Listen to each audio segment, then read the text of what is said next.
এত calling bell, এই তোর এই অবস্থা কেন?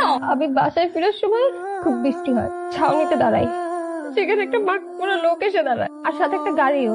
আমাকে এমন ভাবে টেনে এসে গাড়িতে তুলে তারপর আমাকে ওনারা কয়জন ছিল?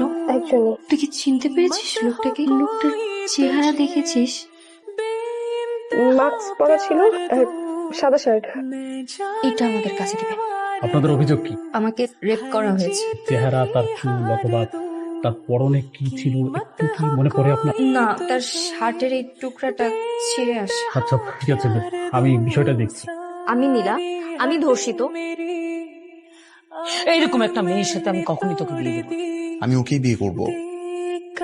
আজকে থেকে আমরা যা বলবো তাই হবে, বাসা থেকে একদম বাইরে হবে না। পারবে না।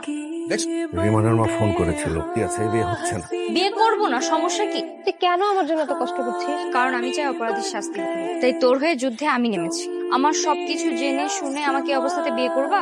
হ্যাঁ। ঠিক আছে, চলো তাহলে আজকে এই মুহূর্তে আমাকে বিয়ে করতে হবে তোমার, তারপর তোমার বাড়িতে নিয়ে যাবে।